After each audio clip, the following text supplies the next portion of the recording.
On location, it's a literary on location welcome जिंदगी, ज्यात पहिल्यांदा स्वप्नील आणि अमृता एकत्र येणार आहेत आणि आपल्यासोबत आहेत ते दोघंही. एक वेगळा सीन होता, जीपमधला सीन चालू आहे, तर एक्झॅक्ट काय सीन आहे काय सांगा.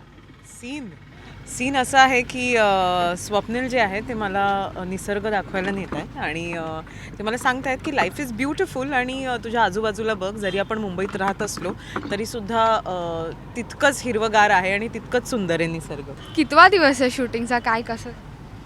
9वा-10वा दिवस आहे. ओके, आणि कुठवर केमिस्ट्री जुळून आलेली आहे? केमिस्ट्री जुळून आली आहे की नाही माहिती नाही, कारण बेसिकली मी आणि अमू नव्याने एकमेकांना ओळखत नाही आहोत, वी फ्रेंड्स, आणि फक्त काम करायचा योग आला नव्हता. सो कदाचित जी केमिस्ट्री ऑलरेडी होती ती स्क्रीनवर आता दिसेल. सो दोस्ती है ही, केमिस्ट्री है ही. शिवाय फिल्म थोडी वेगळी आहे, म्हणजे प्रत्येकजण प्रत्येक इंटरव्ह्यूमध्ये म्हणतो की फिल्म वेगळी आहे, पण तुम्हाला बघितल्यावर कळेल मी काय म्हणतो ते. त्यामुळे ह्याच्यात हिरो हिरोईनची केमिस्ट्री वर्क नको आहे, म्हणजे वर्क व्हायला नको आहे. इन द सेन्स रॉमकॉम नाही आहे, it's not a romcom, it's a I think आयुष्यावर प्रेम करायला लावणारी फिल्म आहे. म्हणजे like the name suggest, welcome Zindagi, it's about falling in love with your life. आणि प्रत्येकाच्या आयुष्यात अशी एक घटना घडते, असा एक माणूस येतो, अशी एक व्यक्ती येते किंवा असं काहीतरी होतं त्याच्याने तुम्हाला आयुष्याचं महत्त्व कळायला लागतं. आणि that one incident changes the whole perspective about life. आणि तो इन्सिडेंट काय आणि काय होतं आणि कोणाच्या आयुष्यात तो इन्सिडेंट येतो आणि who changes whose life is what the film is all about. चित्रपटाचं म्युझिकल एकंदरीत कितपर्यंत झालं, म्युझिकवरचं काम किंवा तुमचं पिक्चरायझेशन गाण्यासाठी? फ्रँकली आजपासून आम्ही सुरू करणार आहोत काही पोर्शन्स घेणं, मोंटाजेस घेणं गाण्याचे. आणि आत्तापर्यंत तरी मी 2च गाणी ऐकलेली आहे, ती पण अगदी माझ्या नाकावरच येऊन बसली.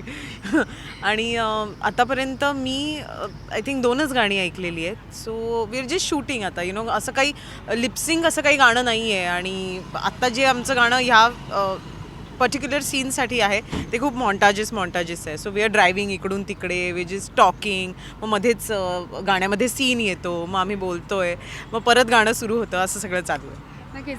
जसं तू म्हणालास ही रॉमकॉम नाही आहे, एक वेगळा रोमॅन्स आहे, वेगळ्या पठडीत जाणारा. तर त्याचेही 2 प्रकार असतात ज्याच्यामध्ये खूप सारे सीन्स असतात जे romance to which leads to romance, आणि काय वेळेस खूप सारे डायलॉग्स असतात विच लीड्स टू रोमॅन्स.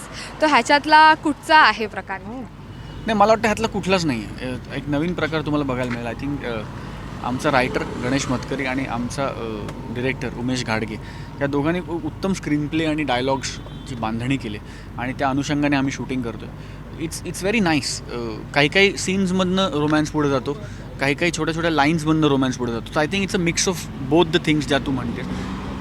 आणि प्रत्येक सीन नंतर तुम्हाला एक सेल्फ रिअलायझेशनचा फॅक्टर आहे. म्हणजे मी नेहमी, म्हणजे मी गेटवेलसून नाटक केल्यापासून मी खूप सेल्फ टॉकबद्दल बोलतो. तर हा सिनेमा एक असा आहे ज्या सिनेमामध्ये ना प्रत्येक सीननंतर ऑडियन्सचं एक सेल्फ टॉक होत राहील. ते स्वतःशी बोलत राहतील while they are watching the film. After every scene, प्रत्येक सीननंतर तुम्ही स्वतःशी काहीतरी त्या सीनमधनं घेऊन बोला की अरे ऐसा तो मेरे साथ भी हुआ था, अरे ये तो, अरे हा तर मी आहे, किंवा अरे ही तर मी आहे. So this film will also make you think a lot within yourself, आणि that is the USP of the film. नक्कीच. आता एक महत्त्वाचा प्रश्न असा आहे की पूर्ण वर्ष 2014 इफ यू सी हे सगळं खूप रोमॅन्टिक आहे आणि त्याच्यामध्ये एक वेगळ्या प्रकारचा रोमॅन्स तुम्ही पुढे सुरू करणार आहात. तर एकंदर मराठीमध्ये असं वेगळं सुरू होतं एक trend. It's not new but आता आम्हाला मजा येते, अशा टाईपचा हा ट्रेंड आहे.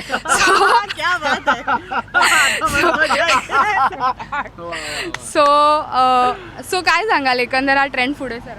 मला असं वाटतं तू ऑलरेडीच बोललीस ते माहिती आहे, आता आम्हाला मजा येते. That's the correct thing. आणि वी आर सो ग्लॅड की Swapnil, Sai, Urmila, then we have Ankush आणि यांच्यासारखे इतके गोड मित्र आणि ॲब्सोल्युटली अमेझिंग सुपरस्टार्स आहेत ज्यांनी आज प्रेम या कॉन्सेप्टला एक वेगळंच रूप दिलेलं आहे.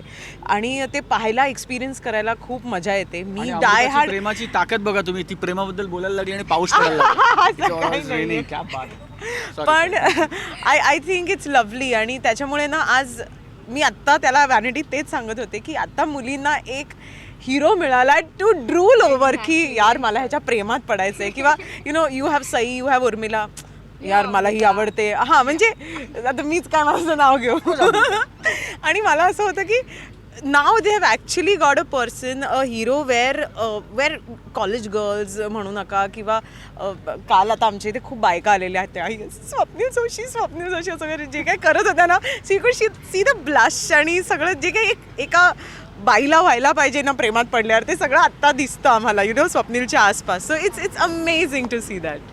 तू पण पाहतोस का असंच सगळं ते? हो ॲब्सोल्युटली रोज पाहतो आणि हा तिचा मोठेपण आहे किती असं म्हणतो. पण असं सगळं मुलांना रोज करताना पाहतो आणि अमृता त्यांना फक्त असं करताना पण पाहतो. शी इज बिंग व्हेरी मॉडेस्ट. पण येस, हो रोमॅन्स मला असं वाटतं की वी आर व्हेरी ब्लेस्ड की इतके वर्ष आपण हे केलं नाही किंवा हे लोकांना वी आर व्हेरी ब्लेस्ड. म्हणजे when I say we, I don't mean you, I mean we. कारण आमच्या जनरेशनला अनुभवायला मिळतं.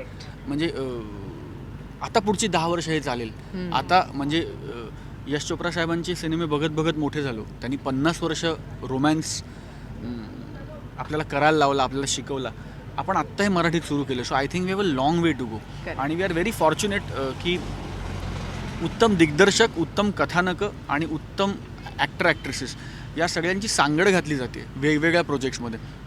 आणि व्हेरी हॅपी की ह्याचा एक छोटासा भाग का होईना पण आपण पण आहोत. So very very happy. And I think yes, प्रेम कोणाला आवडत नाही, म्हणजे प्रेम आवडत नाही असा माणूस जन्माला यायचा माझ्या माहितीत. आणि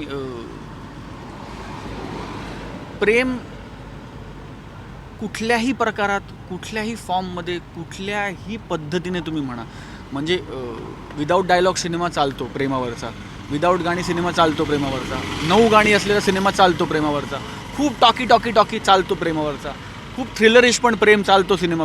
so anything to do with love with it I think it's universal. कारण लँग्वेजच युनिव्हर्सल आहे. त्याला जागेचं बंधन नाही, त्याला वेळेचं बंधन नाही, त्याला जातीचं बंधन नाही, धर्माचं बंधन नाही, पैशाचं बंधन नाही. It always works. आणि सो हॅपी की आता इन फुल पोटेन्शियल हा जॉनरा एक्सप्लॉइट व्हायला लागला. तेच मला एकंदर विचारायचं होतं आणि तुम्ही दोघांनी खूप छान आन्सर दिला. So I am very thankful की तुम्हाला दोघांनाही माझे प्रश्न खूप चांगले कळले. आम्ही पास झालो. हो आता आम्हाला एक प्रेमाचं सर्टिफिकेट मिळणार. नक्कीच. Thank you so much. आणि we are looking for the film. खूप छान असेल मूवी नक्की. आणि हे फुल रोमॅन्टिक इयर आहे and we will surely celebrate it. So all the best for the movie. Thank you yes, so much. Absolutely. Thank you so much. Cameraman Puneet सोबत श्वेतांबरा सावंत, राजश्री मराठी.